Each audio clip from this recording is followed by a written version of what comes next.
మాజీ సీఎం జగన్కు క్షమాపణలు చెప్పిన ఆర్టిస్ట్ సునీల్. టీడీపీ సోషల్ మీడియాలో ప్రసారమైన కొన్ని వ్యంగ్య వీడియోల్లో మాజీ ముఖ్యమంత్రి వైఎస్ జగన్మోహన్ రెడ్డిని అనుకరిస్తూ గుర్తింపు పొందిన ఆర్టిస్ట్ సునీల్ తాజాగా స్పందించారు. ఇటీవల సోషల్ మీడియాలో వైరల్ అయిన కొన్ని వీడియోలు, ముఖ్యంగా వైఎస్ భారతిరెడ్డిని ఉద్దేశించి రూపొందించిన కంటెంట్పై అభ్యంతరాలు వ్యక్తం కావడంతో సునీల్ స్వయంగా వీడియో విడుదల చేశారు. ఆ వీడియోలో మాజీ ముఖ్యమంత్రి జగన్కు క్షమాపణలు చెప్తూ భవిష్యత్తులో ఇలాంటి కంటెంట్ పునరావృతం కాకుండా జాగ్రత్తలు తీసుకుంటామని హామీ ఇచ్చారు. ఈ అంశం ప్రస్తుతం సోషల్ మీడియాలో చర్చనీయాంశంగా మారింది. హాయ్ అండి, అందరికి నమస్కారం. నేను మీ Sunil Raganathala, film actor. So recent గా జగనన్న గారి మీద తీసిన వీడియోస్ బాగా వైరల్ అయ్యాయి. సో నేను ఇంత సమాజానికి బాగా పరిచయం అవడానికి కారణం జగనన్న వీడియోస్ చేయడం.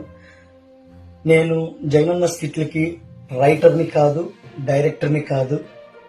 నిన్న మేము చేసిన వీడియోస్ లో మేడం గారి, మన జగనన్న గారి సతీమణి భారతమ్మ గారి ఫోటో వేయడం నాకు ఎటువంటి సంబంధం లేదు. ఎందుకంటే ఈ రైటింగ్ కానీ, డైరెక్టింగ్ కానీ, ఈ ప్రొడక్షన్స్ కానీ, ఈ మార్ఫింగ్ ఈ ఫోటో ఒకటి వేయడం కానీ, ఇలాంటివన్నీ కూడా నాకు ఎటువంటి సంబంధం లేదు. నేను ఓన్లీ ఒక ఆర్టిస్ట్ గా నాకు వచ్చిన అవకాశాన్ని పనిచేశాను. సో నేను ప్రీవియస్ కూడా చాలా కష్టపడి సినిమా ఇండస్ట్రీకి వచ్చాను. సినిమాలో ఏదో అడపదడప క్యారెక్టర్ చేసుకుంటూ ముందుకెళ్తున్న టైంలో ఇలా జగనన్న గారి వేషం వచ్చింది. ఆ క్యారెక్టర్ చేశాను. సో అదే తప్ప నాకు వేరే జగనన్న మీద కానీ, జగనన్న కుటుంబం మీద కానీ ఎటువంటి అలిగేషన్స్ లేవు. నేను ఒక చిన్న ఆర్టిస్ట్. నేను అది చేసిన దానికి కూడా నా తరపు నుంచి నేను క్షమించమని కోరుకుంటున్నా జగనన్న. I'm sorry.